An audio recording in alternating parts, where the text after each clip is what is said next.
Yeah, this game kinda rules. HASTE Broken Worlds, or now just HASTE because the devs decided subtitles are for losers, is a speedrunning roguelite brought to you by Landfall, the makers of Tabs. My initial reaction to seeing the trailer for this game was, whoa, they made Tiny Wings in 3D. And while that's an apt one-sentence description, it hardly does this game justice in how much of a joy it is to play. It has some pain points, but HASTE absolutely nails what it set out to accomplish, and anyone with even a passing interest in an endless runner speed game should absolutely give it a look. Appropriately, HASTE pretty much throws your feet right into the fire with a swift yet effective opening. After an impressively slick intro, a seamlessly intuitive tutorial, and 10 minutes of your time, you'll be right into the thick of what the game has to offer. Here's the setup. You're a courier named Zoe. Ah, the world is ending. Hit it, Marine. Go, go, go. Corey paying us by the hour. The game is broken up into a series of 10 levels, or shards, each containing a series of procedurally generated levels with a little smidgen of roguelike elements in the form of branching paths, challenge levels, shops, and items to spice things up a bit further between runs. Each shard caps off with a predetermined boss, and after beating it, you're awarded a currency used to buy permanent upgrades, and then you're off to the next shard. It's a game with very little downtime and maintains a constant, near unbroken pace for almost the entirety of the game's runtime. One feature I really appreciate that helps in this regard is the ability to pre-select a route during a run so as to not be kicked out to a map screen after every level and can be cancelled at any time via the pause menu if you decide to change course. The story is also drip-fed through intentionally brief character conversations that piece together a decent enough narrative about one's sense of self, fatalism, and the inevitable heat death of the universe. You know, standard indie game shit, but can always be skipped if you're not vibing with it. HASTE overall is pretty much built around keeping you in the actual game part of this video game, which I very much appreciate as someone whose short attention span can only be rivaled by that of a goldfish. It's a good thing though, because the gameplay is absolutely phenomenal. The core concept of HASTE involves using the terrain to launch yourself into the air and quickly descend onto downslopes in order to build speed and maintain momentum while doing your best to weave around obstacles in your path in order to outpace the constantly pursuing deconstruction of space-time that's pursuing you. Wow, that sure was a sentence. Pulling this off is extremely intuitive, as the only inputs you have to worry about are moving left and right, fast falling, and a couple other buttons for your primary gadget and whatever active items you might pick up on a run. Your character has an extremely generous amount of turn speed both on the ground and in the air that makes weaving through even the most cluttered terrain unscathed a breeze. There were countless moments where I would pull this off and immediately think,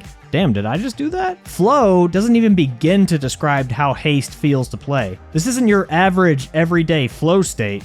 This is advanced flow state. Every moment is its own mini gameplay loop where you launch into the air, quickly plan out a path ahead, land, and do it again. It's just as proactive as it is reactive, and outside of the inevitable mistakes that will happen, is so incredibly smooth. I felt like every level I played would have at least one moment that was made for a gameplay trailer or, God forbid, a rage bait commentary video. Hey guys, massive day for the unemployed. Someone said something on Twitter. This is literally the downfall of Western civilization. Whether it's stringing together a streak of perfect landings, collecting a giant line of sparks, or soaring through several small openings without a scratch, HASTE is just one of those games that makes you feel like you're good at video games. One where I couldn't help but just lock in going full gunch mode. This is all the more impressive given every level is procedurally generated. Some people have criticized this system for producing some questionable sections of terrain, but I personally feel like I didn't run into anything that was particularly egregious. It's obviously not perfect, but 99%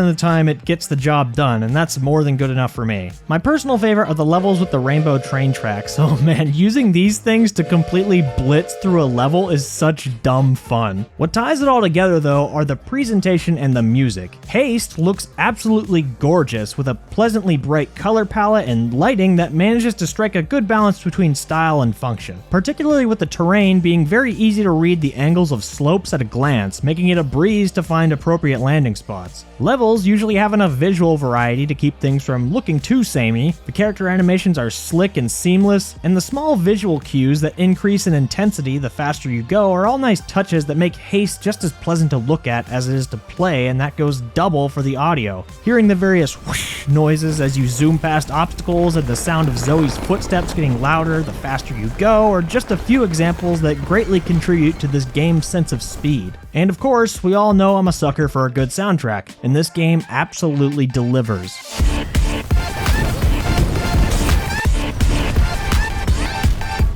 All I know is I hear this music and I'm just like, yeah, I want to go fast and eat ass, and I'm all out of ass. Unfortunately though, Haste has a few pitfalls, both literally and not. My main gripe with the game is primarily with the bosses. There are only 3 bosses, or 4 I guess if you count the final boss, but I'll get to that in a bit. Given there's 10 shards, this means most of the boss fights are just repeat encounters, with the only difference being a metric shitload of lasers and explosions being added with no actual change in their core mechanics. On top of that, the bosses themselves are a bit lackluster, with the only one I found interesting was the snake, not biased, due to being able to run on its back, which is admittedly kinda cool. Now the final boss, and skip to here if you want to avoid spoiling it, however, is just bad. Calling it a boss is a bit of a stretch in itself, as it's more of a challenge level where you just have to hit 10 generators within a time limit. The problem though is that the terrain in the arena changes erratically as time goes on, and the dramatic shifts in verticality make navigation a complete mess if you aren't using a gadget or item that can grant a vertical boost. It's overall just a very frustrating fight that felt like a test of luck rather than skill, which is a disappointing finale to an otherwise spectacular game. The other issue is that some people might find the roguelike elements a bit lacking.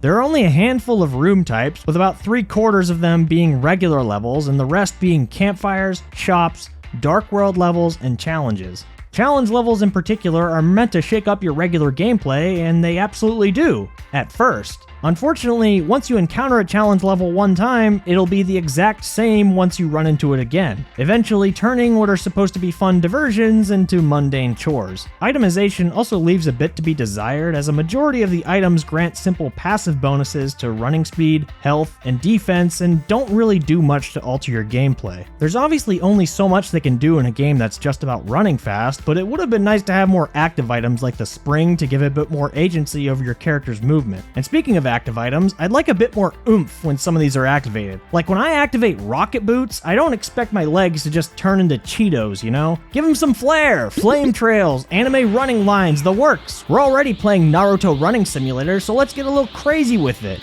Also, side note, if you ever find the booster pog, grab it. It's a little OP.